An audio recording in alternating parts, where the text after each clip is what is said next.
These are the 10 stages of a spiritual awakening. Which one of them are you in right now? Stage 1 is where you're trapped in some sort of repeating pattern, or some situation, or some cycle that you just can't break out of. In this stage, we're unconscious about our patterns or the dramas that we're participating in. This is where we're just going through life almost on autopilot. It's like the only things that we're aware of are the things that are happening in our life. Like we're in this bubble where nothing else exists. And we're content to live inside of this bubble, only aware of our pain, or at best, the mediocre life that we live. We stay in this bubble until stage 2. Stage 2 is where something in your life rocks you to your core and pops that bubble. Something so painful and traumatic happens that we're forced to take inventory on our life. This is where we begin to see that there's more to reality than what's happening around us. Also, due to the shock and trauma of this phase, this is where we start to understand there's more to our existence than this physical reality. Stage 3, this is where we're forced to sit and face our pain. Whatever happened in stage 2, the pain doesn't automatically go away. Here in stage 3 is where we're forced to actually sit with it. And we sit with it, unable to escape it until we have some sort of insight about what happened. Then this brings us into stage 4, the perspective shift. This is where we start to find meaning in what happened in stage 2. We start to really understand the lessons that came out of that pain. And that leads to the radical shift in perspective that so many talk about after a spiritual awakening. It's like you've opened up to an entirely new world. Stage 5, exploration. This is where you start to do research on your new perspective and ideas, where many of you will find your way into this new spiritual information throughout the spiritual community. And we all know how overwhelming that can be. So this is where we start to pick some new information from our research and begin to explore it. This exploration is going to bring you right into stage 6, community. This is where you're going to start to take some courses, maybe go on a few spiritual retreats, and start to meet people that have gone through something similar like you. You'll find comfort in community and gravitate towards the ones that have had similar experiences. And then we hit stage 7. Fucking stage 7. No one likes this one.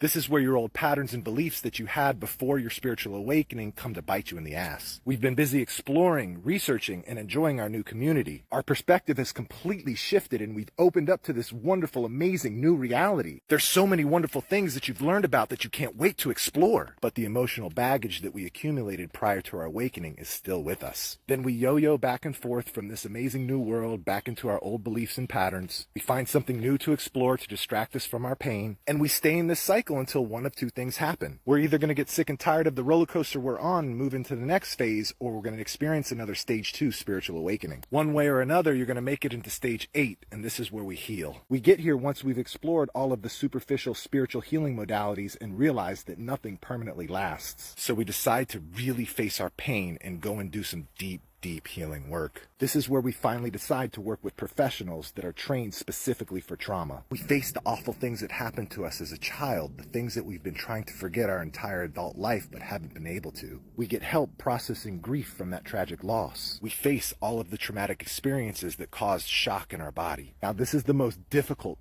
painful stage of them all, but it's also the most rewarding. The first time you liberate from even a piece of your trauma, it doesn't have to be all of it. You're going to experience life-changing results. There's such a euphoric release, even when you let go of a little bit of your bullshit. Now, after you've done a bit of deep healing work, you're going to move into stage 9, and this is where you're going to share some wisdom. This is where you're going to share the things that you've learned along your journey to help other people. Now, I'm not saying that you need to become some sort of a spiritual guru, open a healing center, and start doing all this spiritual work. I mean, you certainly can if you feel guided to, but this is what I really mean by sharing wisdom. When you come across people who you're further ahead of in this process, and believe me, you will, you're going to start to help them. The way that you do that is by just simply sharing your experiences. You're going to just listen. Even if you have all of the answers to everything they're talking about, just listen. Make sure that they're heard and understood. Then instead of giving them the answers or a lecture, you share how you overcame something similar. Now you go into stage 10, where you continue to work on yourself, but on a deeper level. Once you get here, you've developed a very intimate connection with yourself. You become super self-aware. So any issues that come up, you're able to go that much deeper into them and resolve them that much faster. So you go through the healing process very fast for each issue that comes up. That's all of it. Spiritual Awakening 1 through 10. Let me know if you're stuck anywhere.